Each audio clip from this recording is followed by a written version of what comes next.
At Adaba FM, we'll not only give you news at the speed of nanosecond, but we'll also break it down with up-to-date analysis, informed opinions, and distinct professionalism. That's why you love us. Adaba 88.9 FM, your go-to station. The time is 12 o'clock.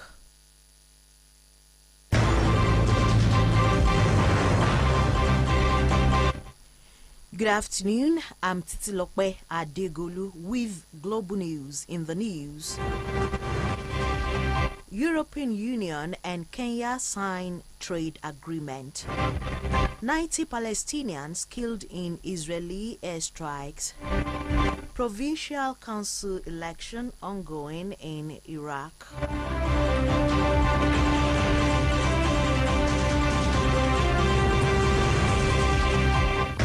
This is the news. President Bola Tinubu has accepted the resignation of the Minister of Labour and Employment, Simon Lalong. The presidency confirmed this to newsmen on Monday. Lalong will now proceed to the National Assembly as senator representing Plateau South, a seat he won as affirmed by an appeal court ruling dated November 7, 2023. The former Plateau State governor is due to be sworn in later this week by Senate President Godswill Akpabio. Lalong served as Director General of the Tinubu campaign organization in the months leading to the February presidential election. He ran for the Senate office but lost, according to results by INEC.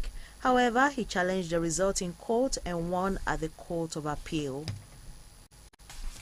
Today, Kenya and the European Union signed a long-negotiated trade agreement to increase the flow of goods between the two markets.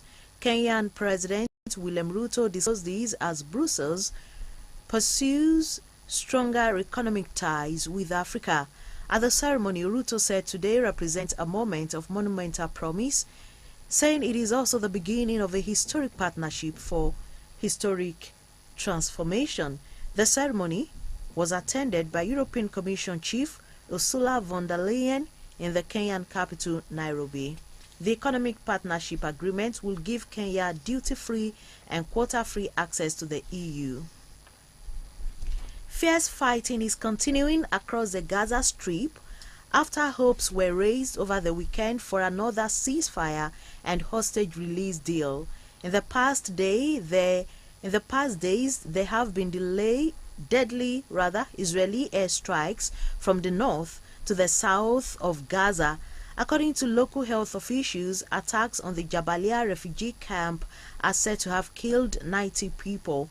Meanwhile, Israel said it goes to great lengths to avoid hitting civilians. But the mistaken killing of 3 of its own hostages carrying a white flag on Friday has added to international and domestic pressure for another ceasefire deal, which could free some of the 120 others still believed to be held captive in Gaza by Hamas. In response to calls from Washington, Israel has now opened its Kerem Shalom crossing into Gaza for the first time.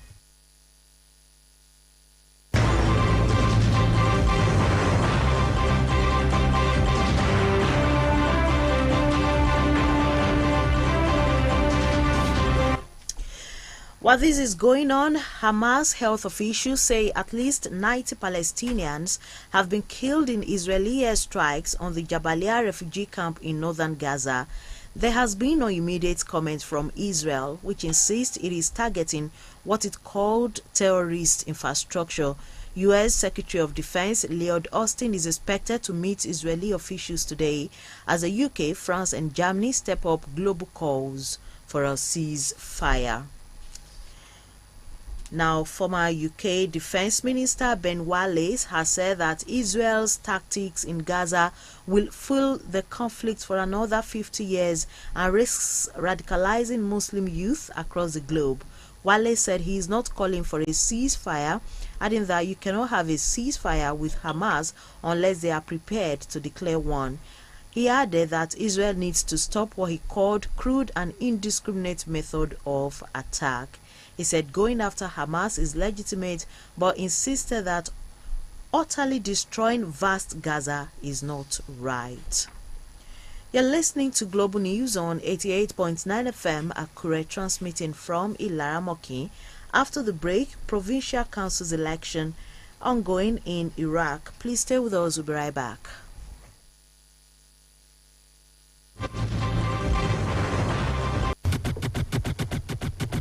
The news on Adaba 88.9 FM. Welcome back. For news updates and live streaming, visit our website www.adaba889.fm or download Adaba FM app on Google Play Store. You can be part of us on our social media platforms www.facebook.com/AdabaFM88.9 on Facebook, at Adaba889FM on Instagram, and Adaba FM TV on YouTube. You can provide us information via email newsroom@adaba889.fm. Iraqis are heading to the polls to elect provincial councils for the first time in 10 years, with thousands vying for seats in the powerful assemblies.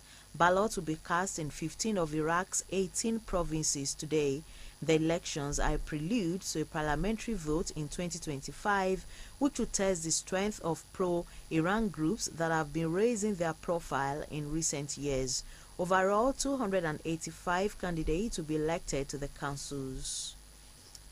North Korea has resumed its record year of missile tests by launching a long-range ballistic missile capable of hitting the United States hours after firing a short-range weapon in actions its neighbors condemned as a threat to international peace. On Monday, South Korea's military said it had detected the launch of a long-range ballistic missile from the Pyongyang area that flew 1,000 kilometers before splashing down in the East Sea, also known as the Sea of Japan. Japan's Ministry of Defense said it was an intercontinental ballistic missile with the potential capability of reaching anywhere in the United States. And now to sport. Jose Peseiro has expressed his ambition to coach Portuguese giants Benfica. The 63-year-old started his coaching career in Portugal and has managed several top clubs in the country, including FC Porto, Braga, Vitória Guimarães, and Sporting Lisbon. Peseiro is currently in charge of the Nigerian national team, the Super Eagles. He will lead the Super Eagles to the 2023 Africa Cup of Nations in Côte d'Ivoire next month. The Portuguese has been mandated to win the competition or be fired after the competition. Peseiro stated that the Benfica coaching job is of interest to him, even though he acknowledged it won't be easy to achieve the feat. And now to end Global News, a recap of our top stories. Kenya and the European Union have signed a long-negotiated trade agreement to increase the flow of goods between both of them. We also told you that 90 Palestinians have been reportedly killed in Israeli airstrikes on the Jabalia refugee camp in northern Gaza. And finally, Iraqis are heading to the polls to elect provincial councils for the first time in 10 years, with thousands vying for seats in the powerful assemblies. That's Global News as edited by Patience Ibe. I'm Titilope Adegolu. Thank you for listening. Good afternoon.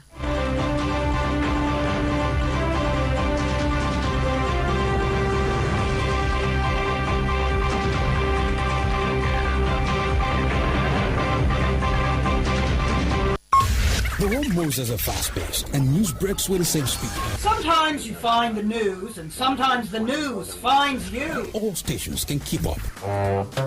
At Adaba FM, we'll not only give you news at the speed of nanosecond, but we'll also break it down with up-to-date analysis, informed opinions, and distinct professionalism. That's why